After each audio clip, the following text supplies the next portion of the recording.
The remainder of him desires to murder the small fool who took his kill. He has been preparing for this for a long time. He had everything planned out, including a heated altercation and a spectacular disclosure once the cameras were close enough. The whole truth was revealed on live news, and they couldn't hide it. He now has a deceased elderly guy in a report that has already vanished from every location where it was delivered. Dobby backs off before he can fire the papers, dropping them with a curse as his fingers heat up. Even though it's not the proof he was looking for, they are still proof, and he refuses to assist the fucking heroes in burying their skeletons. He turns to examine the other papers he grabbed, moving a few more steps away from the report. While searching for Endeavor's file, he almost stumbled upon them, and the excitement of those words, Endeavor's file, like Dobby has a file, like a criminal has a file, even if it never would have lasted, they gave him a file, which means at least one other person recognized the trash he was, and he grabbed them more because of Eraserhead's name. Dobby didn't really care to find out, but they were right there, and he didn't know what he had grabbed until he returned to one of the League's small safe homes. Hansi has a strange type of fetish for that hero or something. A vigilante killer who targeted child abusers was reported by Eraserhead. Dobby hasn't made up his mind whether he will burn the kill-stealing piece of trash to ash or not, but at least he will meet the person. And Eraserhead is nothing if not skilled at his profession, if Hansi is to be believed. He must have therefore left Dobby with something to work with. Dobby has already lost the satisfaction of killing his jerk of an old guy, so at the very least, he needs a detailed account of how he died. In order for Dobby to kill it again, is it possible that he could steal the body and have the good doctor create a crappy Nomu? He spreads out Eraserhead's reports and starts working, thinking, something to think about.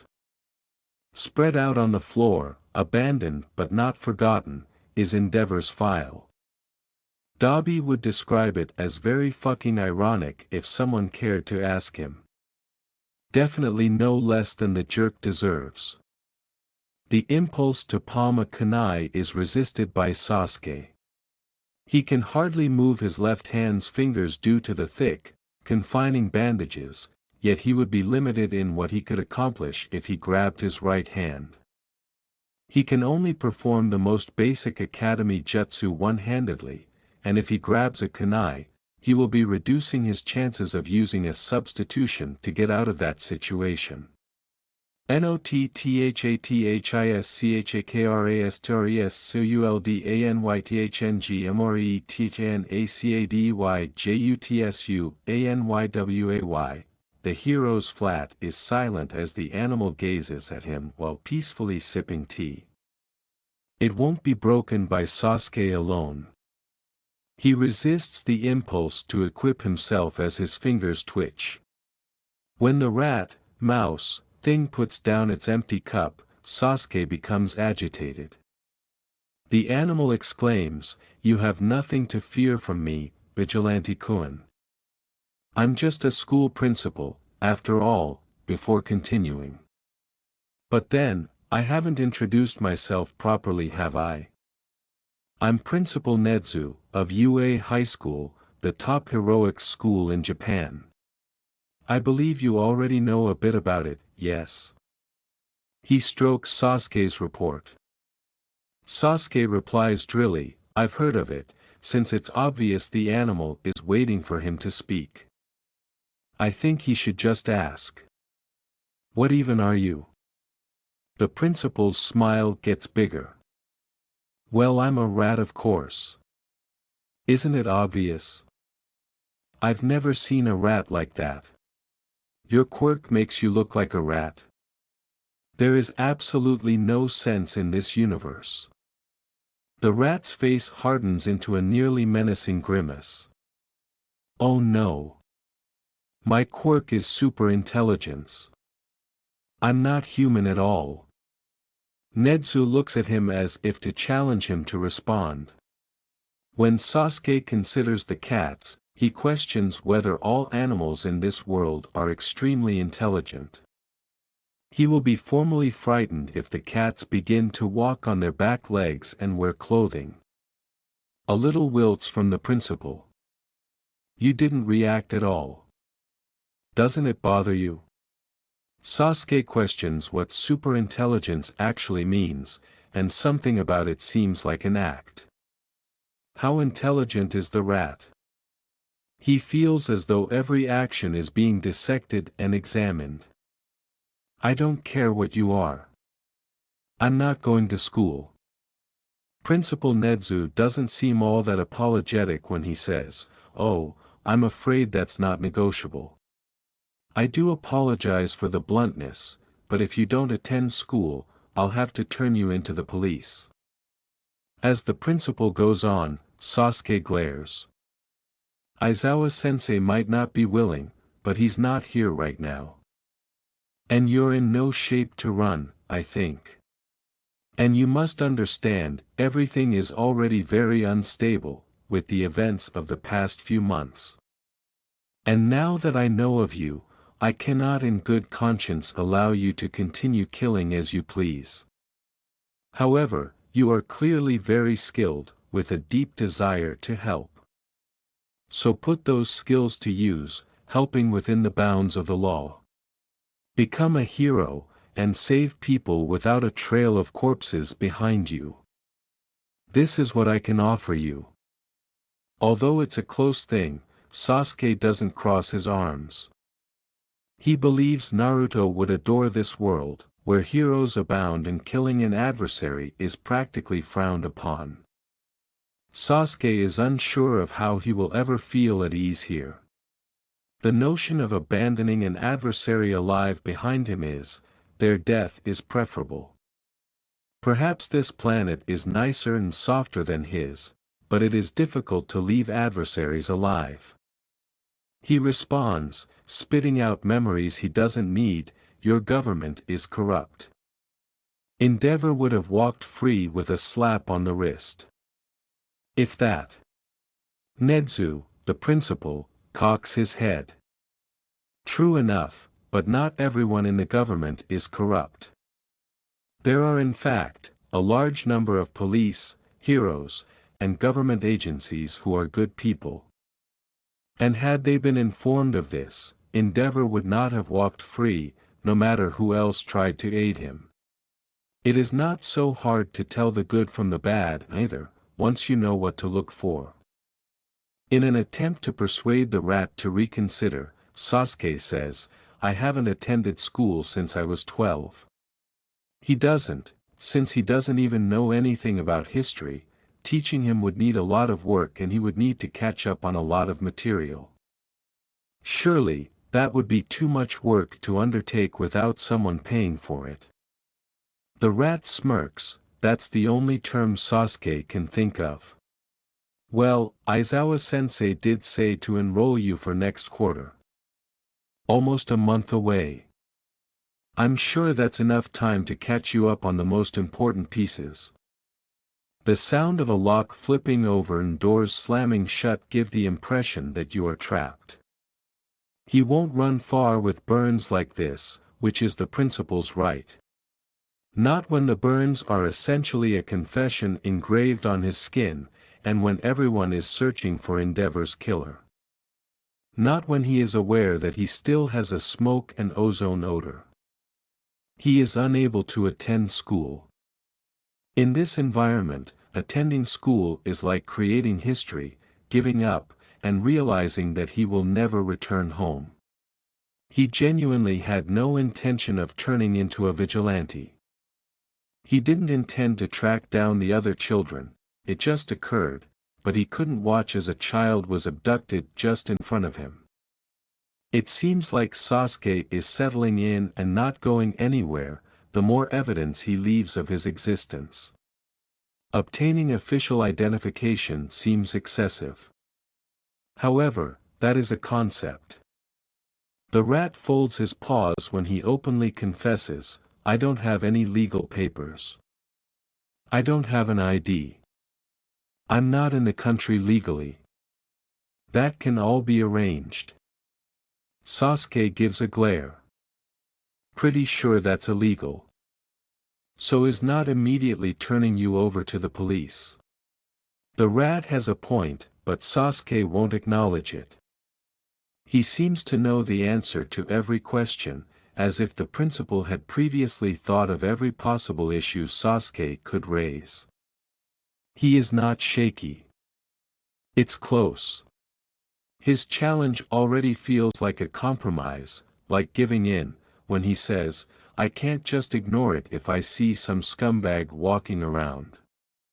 My door will always be open, and I'm certain Aizawa-sensei will take any reports you make seriously as well. I can also vouch for my staff, there will be people you can go to resolve these things legally. A second door, smashing. Sasuke reassures himself, once I'm well, they won't be able to catch me. He can vanish if the burns heal and he is able to utilize both hands. If he cooperates till then, he sharpens his voice and adds, what if, I don't want to be a hero? What if that's not what I want to do with my life? We do have a very highly rated general studies course, for students who wish to go into other professions. It would be perhaps a waste of your talent, but if you would rather not join the heroics program, I do believe it could be arranged, as long as you complete your education and cease your activities as a vigilante.